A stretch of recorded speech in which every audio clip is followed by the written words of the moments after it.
Hi guys, welcome back. Please bear with me when it comes to filming my resin videos. For some reason my phone is still not getting used to the fact that it's bright in here, but the screen is darker, so if you can just turn your brightness on your phone or your mobile, that might be helpful. So, this is an update. I got very carried away with using my resin in my last few videos without actually speaking or doing any clarification about what I wanted to do during that pour, and that is because I got carried away in a new process which I absolutely loved. So I'm going to show you a few of them. I want to note this and document this because it is very, very interesting and actually rather useful for anyone who decides to follow the same process. So I've done a few pours where I've just gone over the top to do a clear coat. Is this one here? Get the right about brightness. It doesn't do justice really, but that is it. The colour is a lot more vibrant than what is saying on the screen, but it has made such a massive difference in terms of the quality. Now there is a few little bits that I've missed. That's just due to the surface being not flat. However, when I've done a few others with another clear coat, I've had much better expectations. So we've got this one, try and show you without glistening in the light.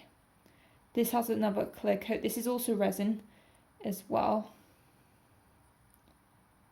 but it has just improved it so much more. It's given it a bit of three-dimensional depth, which I thought I wouldn't actually need to layer up on another resin pour. And then use this one as well. Some really lovely colours in a monster oil, and a really lovely shine, which is never underrated. This version, so there was a version before this that I filmed, and I'll explain to you in a minute why I'm not showing to you that first. But this is actually the one of 4 resin pours that I did, that I corrected, that I actually thought worked out better than the original. And even though this needs another coat just to flatten it, because you can see where I've put on top some of the layers, extra layers with a bit of shiny silver and then bits of blue and gold in between. This one just needs a clear coat just to seal it up, and then that one's finished and done and ready to sell again. And then there's this version, which I've actually done 3 other pours on top of because I just wasn't happy with it. Originally I was just going to put a few layers on top and I just couldn't get the composition right, but it has gotten somewhere at the moment. I think I still need to just leave it to one side and let it do its own thing, but it is a lot better than it used to be.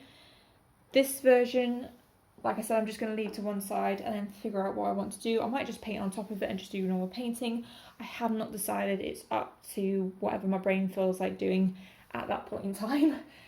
Here's the first version. So as you can see, there is some acrylic paint sitting on top of this resin pour. Now, it may look like a bit of a mess, and that is because I was just trying something out. I tried to do another re-pour on top of this resin pour, and it just wasn't doing anything for me, and very quickly got carried away with putting the colours on, and then the contrast between the old resin pour to the new resin pour just wasn't working for me visually, and I realised how annoyed I was at myself at the fact that it wasn't working. So I was like, okay, maybe it's because I need to add some texture, I need to add some form, and that's what it was missing. The yellow was the first instinct, then the white was the second, and I realised the white is different because of the pigment. It's much more heavier to be able to move about with a hairdryer. So when I added the acrylic paint on top of the resin, which I hadn't cured yet, it was interacting and doing some weird stuff, which I thought was really cool. If you have no idea, I will leave a link to the actual video down below. Whereas the white, because it was thicker, it was harder to move about, and I realised very quickly that that wasn't the solution for this acrylic pour, this resin pour. However, does not mean I can't go back to it, because actually what I want to do next is expand on this, and I have 2 canvases that have a yellow background that I want to add on blue onto to be able to create something different. Now, I have had one complete failure and it is this one. I can't even take it off the parchment paper because it actually has not cured. During my process of making resin, I did actually spill a load before mixing it, and I think the bit that is left over that is not set on this canvas has just been left. So it's either part A or part B that's just sitting on top and it's not doing anything, and I don't think it's actually going to cure because I did this pour exactly the same time as the other one, and that one is actually sealed, whereas this one has just not done anything. So I don't know if it's probably just because I've put a little bit too much of either A or B. However, I'm thinking if I just do another clear coat on top, that will solve the issue out.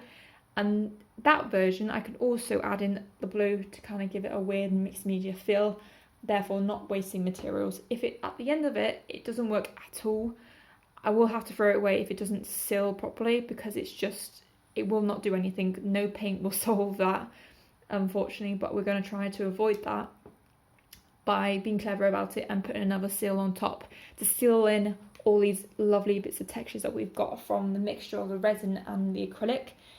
I decided to flip the idea of using acrylic with resin and instead do resin with acrylic.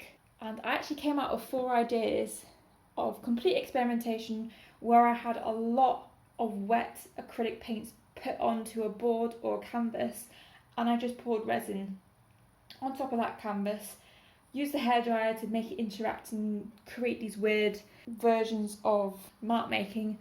I did think about going towards the more organic version or sort of landscapey. There's nothing really in mind, just to basically have a bit of fun because I had a bit of leftover resin. And that leftover bit of resin actually went quite far to create 4 different versions. So I'm going to show you them. And please bear in mind, these are really bright and yellow, so here it is. So this is the first one that I did. So this is just an A4 board with the yellow staining. You can see that it's risen above the canvas, so the resin is literally sitting on the canvas, and that's because the paint was that thick and that high up that as it dried it seeped down and the resin has appeared through. Now I do have a little bits and pieces that have not quite set on this, so again I'm just going to need a clear coat on top of it, but I don't know if that's going to ruin the effect of basically having that 3-dimensional. However, it's just an experimentation, so I can just go ahead and have fun with it. This one was a bit more landscapey compared to the other ones because it was the first one that I wanted to experiment with. Again, I feel like the blue will probably be a better version, but I think that's just because I prefer blue. I've always preferred blue. And then next we have the other landscapey ones. So this one is a bit more out there. I was having so much fun with it and just became obsessed with the hairdryer to the point where I actually partially dried bits of the yellow paint whilst it was on the board and the rest of it wasn't drying. But it's a really cool reaction, and I really think they'll look splendid just up on a wall paired together. I do think this set will be a set of 4, just really funky and just having a lot of fun. Lots of texture and something completely different. These are all on top of old resin pours which I didn't think worked out as well as I had hoped, so there's no waste here. And then lastly, I think this one has to be my favourite because it's just going at it. Demanding, a lot less chaotic, but it reminds me a lot of bacteria, and I think I really just enjoy that feeling. Parts of it aren't still dry just yet, so I think it just needs a clear coat and then it should be ready to sell like the rest of them. Okay, so that's it guys. I hope you enjoyed this update. It was a lot. I'm still going to carry on and do the very best I can with the rest of my resin. I actually don't have that much left, so hopefully I'll get a good bunch of artworks finished and done and beautifully installed, ready for you to be able to purchase. I do have a bit of experimentation to do yet with it, but I'm really happy with how far I've come. And even though I have had to redo several of them several times, I will eventually get there in terms of, well, be able to create a piece that I'm happy with and that you're happy with and that the whole world's happy with. If you'd like to leave a comment down below, or you have any questions about my practice or what I'm going through, please add them, because sometimes I have no idea and having questions do help me on the straight and narrow. In my description box are links to all of my social medias and also my eBay selling account, which is where you'll find all my artworks that I show you on my channel, plus a couple of extras. It's also my Patreon. If you'd like to be the first person on my Patreon to follow me, please do. I'll be greatly appreciated. If you can't do any of that, I totally understand. Please just like and subscribe to my channel. It does help me out so much in the long run compared to everything else.